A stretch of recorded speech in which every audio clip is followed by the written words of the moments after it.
Welcome, Haroon. It's really good to have you talk on this Leadership Academy section. And I'm just be very interested to hear how you view leadership and what leadership means to you. So could we start just perhaps if you explain how you became a leader in your field, which you certainly are. So thank you very much for the opportunity, Kevin. So I'm actually flattered to be considered a leader. I think I'm much more often a follower rather than a leader.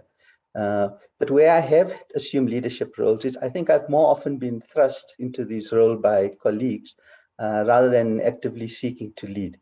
However, I think it's the nature versus nurture argument. And as you may know, I grew up in apartheid South Africa. And so much of my youth was spent engaging in the struggle for liberation.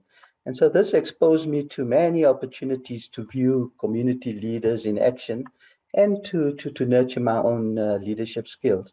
And so as far as my pediatric leadership role, it began very early in my career when a senior colleague prompted me into assuming a leadership role, becoming the secretary of our national college.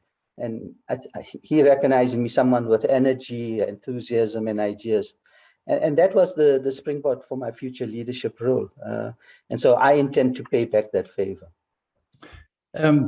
Haroon, I suppose I would make a brief comment, which is that when other people sort of put you in leadership positions, that certainly suggests they're seeing leadership attributes in you. You mentioned about these community leaders during the apartheid era. What was it? What was it about them that you found attractive or important in terms of leadership? I think for me, what was really attractive was the courage and the bravery, because being a leader in that setting, it took enormous amounts of courage. You had to stand up. There was the constant danger of you being arrested, of you being incarcerated. And so in the presence of that, people were still willing to offer their services.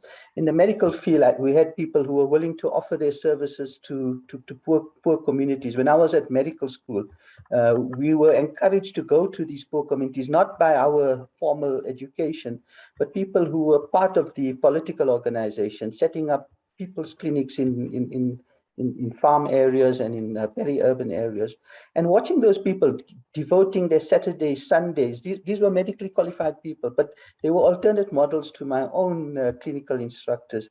And obviously, I was inspired by their commitment.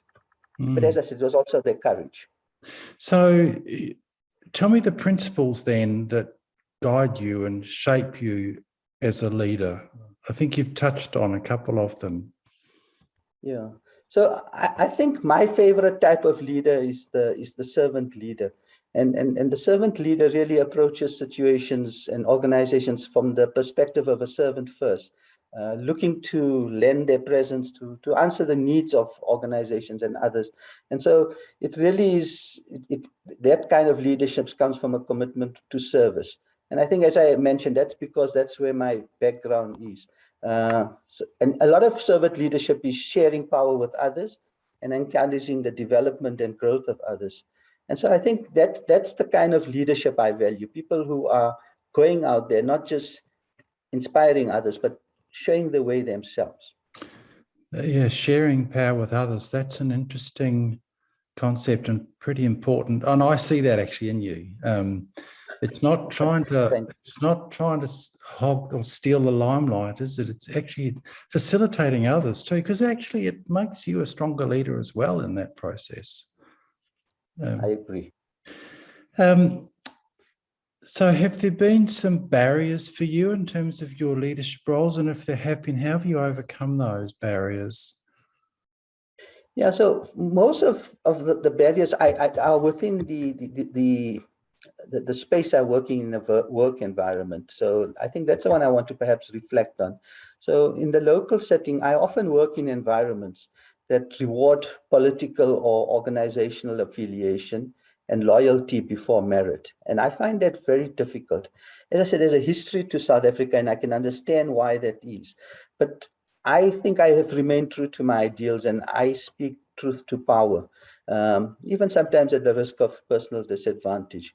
Now, how one does this, I think, does vary on the situation.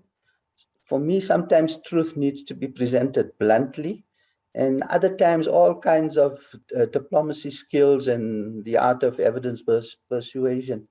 And sometimes it's simply insistent on application of a principle, and sometimes it's gone all the way to litigation. So it's that issue of dealing with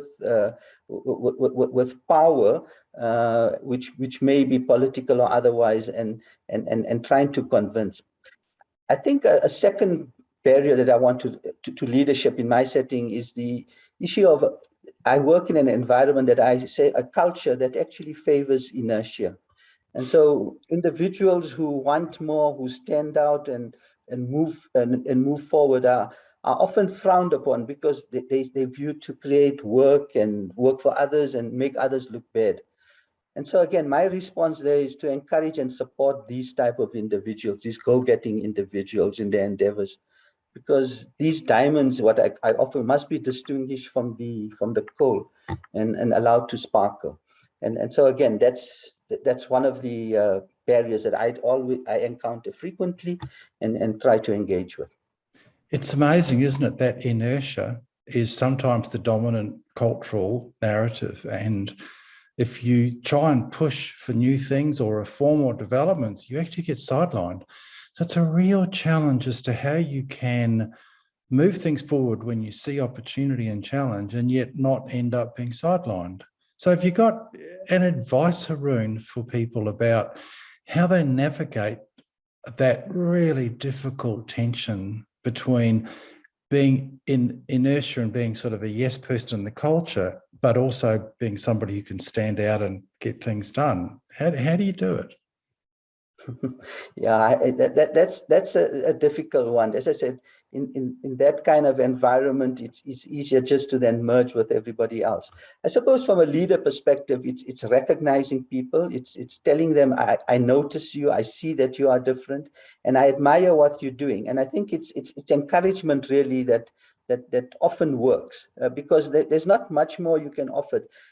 Things like a financial reward or promotions don't come easily in that kind of environment. So it really is, I think, recognition of individuals that for me is my main strategy in dealing with that situation. Yeah.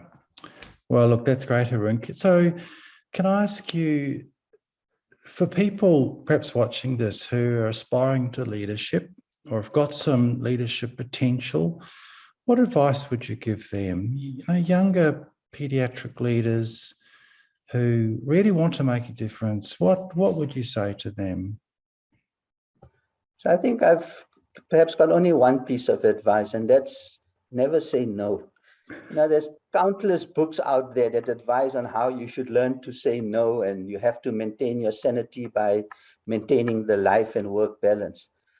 But for me, I can remember countless occasions where I would have loved to have just said no. I was too busy. It required too much work. The task extended beyond my perceived competency.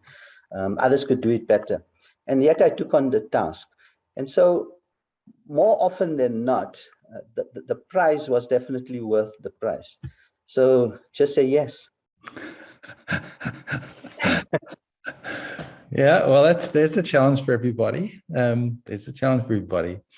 I would say, Haroon, one thing that you haven't said, which you wouldn't, but is your wisdom. I can see why people have put you into leadership roles, because I've worked with you now for many years, and I've seen your wisdom and graciousness in many settings. And I would say to you and to people watching that these are important characteristics that have made a difference, and have made a difference in your world and to many others. So that's terrific. Is there anything else you'd like to say about leadership that we haven't touched on? Kevin, thank you very much. It's very gracious of you, and I'm obviously flattered. Just to say, I admire you tremendously. I've recognized your efforts over the years to offer the kind of leadership, not only at the national level, but at the global level. And these efforts, I look forward to the fruits of the product of your endeavors. So thank you for that.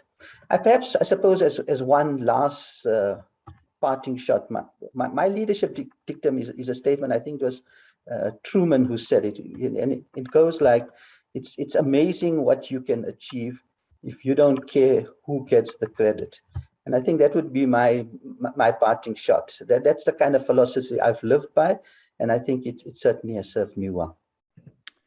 Oh, that's terrific and great advice, Haroon. Look, thank you so much for participating in this, and I look forward, and so do the rest on the team, look forward to your continued involvement in IPALA and in helping shape the Leadership Academy and just assisting with leadership development for so many people across the globe. So we wish you on. Thank you so much. All the best.